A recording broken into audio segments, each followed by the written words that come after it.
ओम शांति। पितृपक्ष को कड़वे दिन क्यों कहते हैं? उत्तर है, कड़वा यानी हमारे और पितरों के बीच की कड़वाहट को दूर करने का समय, यानी ये 16 दिन।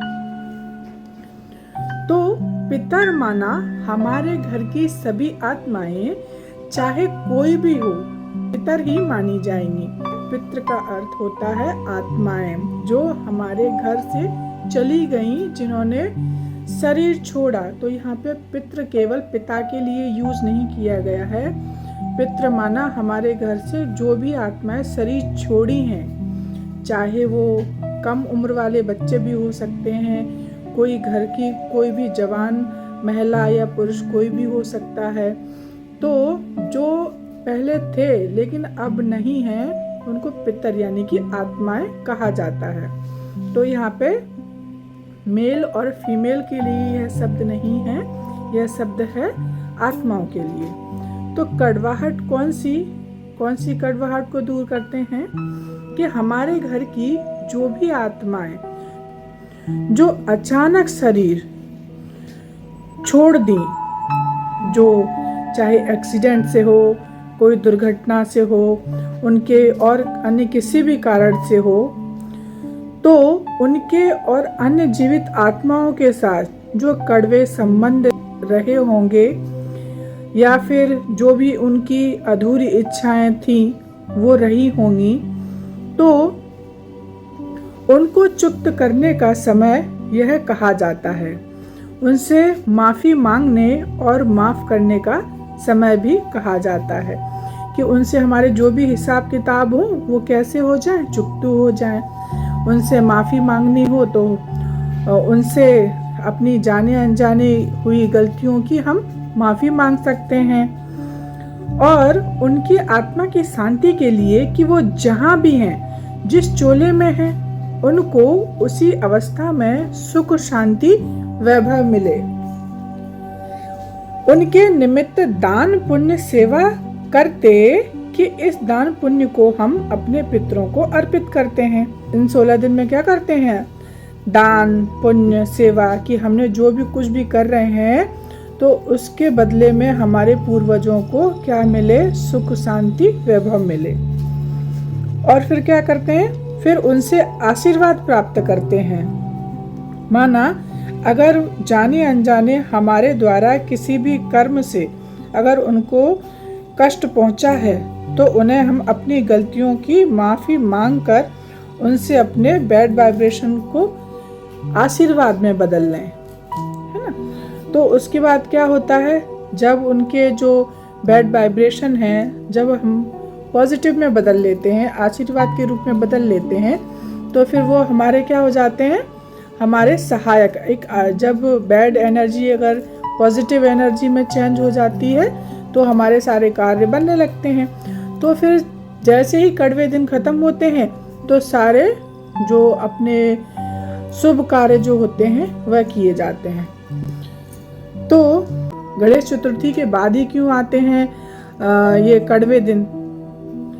तो गणेश चतुर्थी यानी कि गणेश जी कौन है? किस गणेश जी बुद्धि के देवता हैं। साथ में गणेश जी क्यों जाने जाते हैं?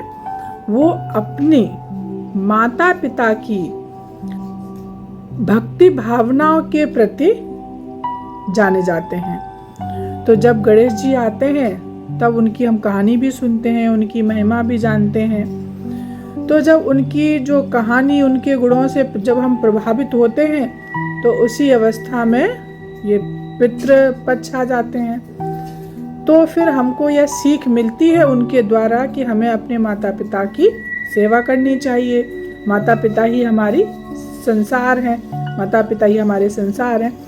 तो इसीलिए गणेश चतुर्थी के बाद पितृपक्ष आए। तो पितृपक्ष में हमने भी गणेश जी की तरह अपने माता पिता, अपने पितरों के प्रति जो प्रेम भावनाएं, शुभ भावनाएं उनको दी, तो उनके बदले में हमको आशीर्वाद मिला। तो उस आशीर्वाद के प्रभाव से हमारे जीवन में हमने जो भी कार्य शुरू किया, तो उस कार्य में हमको पूर्वजों द्वारा हमको आशीर्वाद मिला। फिर हम जो भी कार्य करेंगे उस कार्य में कोई भी बैड वाइब्रेशन का बैरियर, कोई भी रुकावट नहीं आएगी।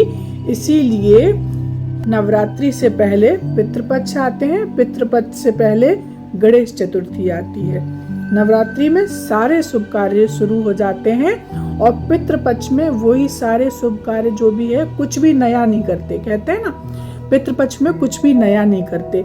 इसका अर्थ यही है, अगर नया करेंगे तो उसमें क्या होगा, हमको आशीर्वाद नहीं मिलेगा। तो हम इन 16 दिनों में हम अपने पितरों का, अपने देवों का आशीर्वाद लेते हैं। फिर क्या करते हैं, पितृपक्ष में हम खाना खिलाते हैं ब्राह्मण देव को।